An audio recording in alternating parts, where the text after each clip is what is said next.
మీ business ఏదైనా మీ ఊర్లో promotion చేయాలంటే అది సుమన్ టీవీతోనే సాధ్యం. ఇప్పుడే సంప్రదించండి. Hello, welcome to Suman TV.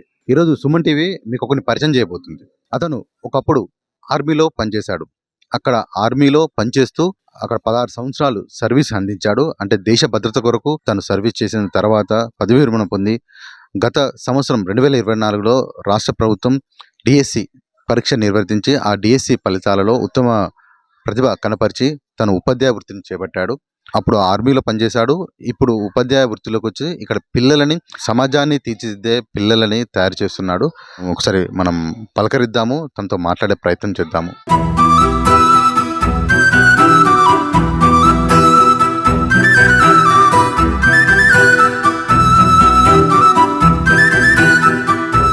Sir నమస్కారం అండి. నమస్తే అండి. ఎలా ఉన్నారు? బాగున్నాను సార్. చెప్పండి సార్, మీరు ఆర్మీ నుంచి అంటే ఆర్మీలో మీరు ఏం పోస్ట్ చేసేది, ఎప్పుడు మీరు దాంట్లో రిక్రూట్మెంట్ అయ్యారు? ఆర్మీలో నేను 23 మార్చ్ 2005 ఎన్రోల్మెంట్ అయ్యానండి. నేను బిఫోర్ ఎన్లిస్టింగ్ ఇందులో ఈ ఆర్మీకి వెళ్ళక ముందే నేను గ్రాడ్యుయేషన్ కంప్లీట్ చేశాను గవర్నమెంట్ డిగ్రీ కాలేజ్లో. బీఎస్సీ కంప్లీట్ చేసి ఆర్మీకి వెళ్ళాను. బై ట్రేడ్ నేను క్లర్క్గా జాయిన్ అయ్యాను. మద్రాస్ రెజిమెంట్లో జాయిన్ అయ్యాను అనమాట. మా రెజిమెంట్ పేరు మద్రాస్ రెజిమెంట్. మద్రాస్ రెజిమెంట్లో 16 ఇయర్స్ కంప్లీట్ చేసిన తర్వాత 2021 జనవరి 31 రిటైర్డ్ అయ్యానండి. దాని తర్వాత బీఎడ్ కంప్లీట్ చేశాను. ఎస్వి మహబూబాద్లో, ఎస్వి బీఎడ్ కాలేజ్ మహబూబాద్లో కంప్లీట్ చేశాను. తర్వాత టెట్ పడింది తెలంగాణలో. టెట్ 1 and 2 రెండు ఒకటేసారి క్లియర్ చేశాను. తర్వాత డిఎస్సిలో మొన్న బయోసైన్స్ స్కూల్ అసిస్టెంట్ బయోసైన్స్ కింద జెడ్పీహెచ్ఎస్ కోమట్లగూడెంలో పోస్టింగ్ రావడం జరిగింది. మీరు ఆర్మీలోకి వెళ్ళక ముందుకే డిగ్రీ కంప్లీట్ చేశారు. అంటే మీరు ఆర్మీలోకి వెళ్ళాలనే మీకు ఎవరు స్ఫూర్తి, అసలు ఎందుకు ఆ ఆలోచన వచ్చింది? ఆర్మీ వెళ్ళడానికి ముఖ్యంగా స్ఫూర్తి వచ్చి మా ఉపాధ్యాయులేనండి. నేను కంబాలపల్లి జెడ్పీహెచ్ఎస్ కంబాలపల్లిలో చదువుకున్నప్పుడు అప్పుడు నాకన్నా సీనియర్స్ కూడా ఆర్మీ వాళ్ళు ఉన్నారు మా ఊళ్ళో. అలాగే మా ఉపాధ్యాయులు కూడా చెప్పేవాళ్ళు, దేశభక్తి గురించి నూరిపోసేవాళ్ళు.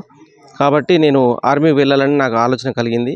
అది కాకుండా తొందరగా ఎంప్లాయ్మెంట్ పొందాలనే ఉద్దేశం కూడా, ఇంట్లో ఆర్థిక పరిస్థితులు ఇవన్నీ కారణాలు నేను ఆర్మీకి వెళ్ళడానికి.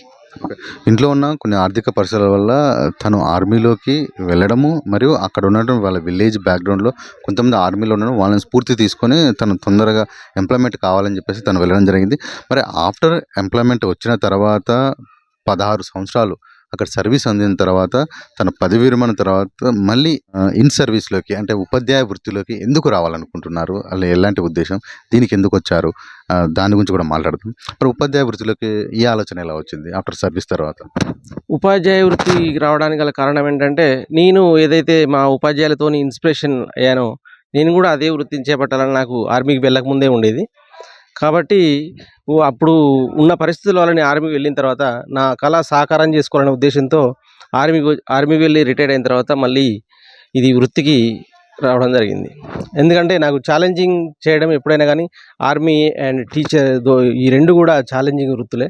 కాబట్టి ఒక వృత్తి చేసిన తర్వాత ఇంకో వృత్తి నేను చేయదలుచుకున్నది, నా కళ కూడా ఉపాధ్యాయ వృత్తే కాబట్టి నేను ఈ వృత్తిని ఎంచుకున్నాను.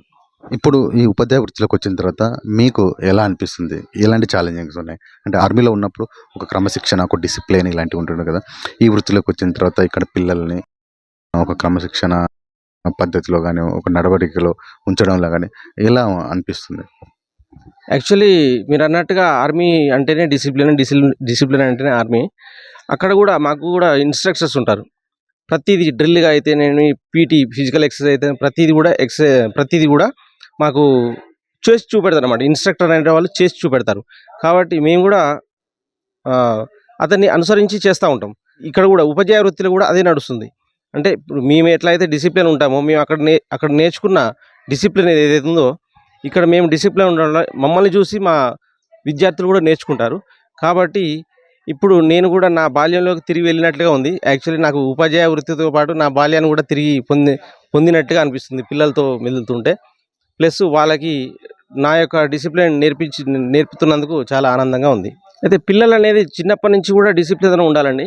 మొక్కై వంగనేది మానై వంగదు. కాబట్టి పిల్లలు చిన్నప్పటి నుంచి, ఇప్పుడు పిల్లలు చూస్తుంటే డ్రగ్స్ అని అవని ఇవన్నీ చాలా చెడిపోతున్నారు. ఎందుకంటే వారికి గైడెన్స్ లేకపోవడమే, వాళ్ళకు క్రమశిక్షణ అనేది లేకపోవడం. ఇప్పుడు ఇంటి దగ్గర నుంచి అయితేనేమి, ఇప్పుడు టీవీలు, ఇప్పుడు ప్రసార సాధనాల ద్వారా కూడా పిల్లలు చాలా చెడిపోతున్నారు. కాబట్టి వారికి డిసిప్లిన్ అనేది మనం చిన్నప్పటి నుంచే నేర్పించాలి. చిన్నప్పటి నుంచి నేర్పిస్తేనే వాళ్ళు పెద్ద పెరిగిన తర్వాత కూడా ఈనాటి బాలల రేవటి పౌరులు కాబట్టి ఇక్కడ నేర్పించడానికి అనువైన ప్లేస్ ఎక్కడ ఉందంటే అది స్కూల్ మాత్రమే, పాఠశాలలో మాత్రమే నేర్చుకోగలుగుతారు.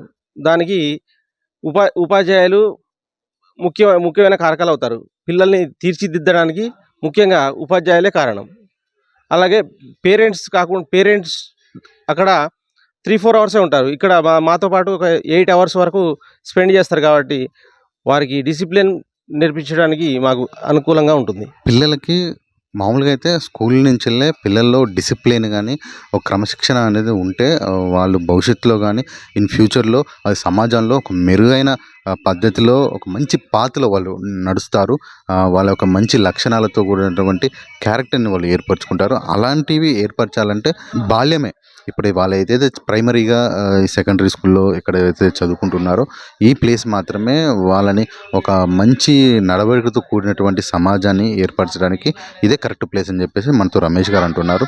అయితే రమేష్ గారు గతంలో ఆర్మీలో యాజ్ ఎ క్లర్క్గా అండ్ ఆర్మీ డిపార్ట్మెంట్లో 2005లో తను ఆర్మీలోకి చేరిన తర్వాత అక్కడి నుంచి ఇప్పటి వరకు అంటే 16 సంవత్సరాలు అప్పటి నుంచి ఇప్పటి వరకు అంటే 16 సంవత్సరాలు ఆయన సర్వీస్లో ఉంటూ ఆఫ్టర్ 16 సంవత్సరాల తర్వాత తను పదవి విరమణ పొంది తను గతంలో అంటే లాస్ట్ ఇయర్ 2024లో తెలంగాణ ప్రభుత్వము నిర్వహించిన డిఎస్సి ఫలితాలలో తను ఉత్తీర్ణత పొంది ఉపాధ్యాయ వృత్తిని చేపట్టారు. తను ఉపాధ్యాయ వృత్తి చేపట్టిన తర్వాత తన మొదటి పోస్టింగ్ మన మహబూబాబాద్ జిల్లాలోని గంగారం మండలంలోని కోమట్లగూడెం హై స్కూల్లోకి చేరారు. ఇక్కడ బయోసైన్స్ ఉపాధ్యాయునిగా తను వర్క్ చేస్తున్నారు. ఇక్కడ పిల్లలకి బయోసైన్స్తో పాటు మంచి క్రమశిక్షణ కూడా తను అవలంబిస్తూ క్రమశిక్షణతో కూడినటువంటి చదువును ఇక్కడ పిల్లలకి తను అందిస్తున్నాడు.